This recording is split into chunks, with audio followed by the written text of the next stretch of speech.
Hello friends, welcome to my channel. તો આજે આપણે મેગીની રેસીપી લઈને આવી રહ્યા છે. તો મેગી તો નાના બાળકોની પણ ફેવરેટ હોય છે. તો આ રેસીપી તમે પણ જરૂરથી બનાવવાનો ટ્રાય કરજો.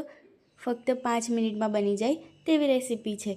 તો ચાલો હવે આપણે રેસીપીને સ્ટાર્ટ કરીએ. તમે એન્ડ સુધીમાં વિડીયોમાં જરૂરથી જોડાયા રહેજો. તો મેગી બનાવવા માટે આપણે સૌપ્રથમ 2 યીપ્પી મેગી લઈ લીધી છે અને મસાલો પણ લઈ લીધો છે. હવે આપણે એક તપેલીમાં પાણી લઈ લીધું છે, તેને આપણે ગેસ પર ગરમ કરવા મૂકી દીધું છે. તો હવે આપણે થોડીવાર તેને ગરમ થવા દઈશું. તો તમે જોઈ શકો છો પાણી ગરમ થઈ ગયું છે. હવે આપણે તેમાં 2 મેગી હતી તેને આપણે એડ કરી લઈશું. તો હવે આપણે મેગીને એડ કરી લીધી છે. તો હવે આપણે 5 મિનિટ જેવું તેને બોઇલ થવા દઈશું. તો તમે જોઈ શકો છો આ મેગી બોઇલ થઈ ગઈ છે અને પાણી જે વધારાનું હતું તે પણ ઉકળી ગયું છે. હવે આપણે તેમાં યીપ્પી મસાલો એડ કરી દઈશું. તો તમે જોઈ શકો છો હવે આપણે એડ કરી દીધો છે. હવે આપણે તેને સારી રીતે હલાવી દઈશું.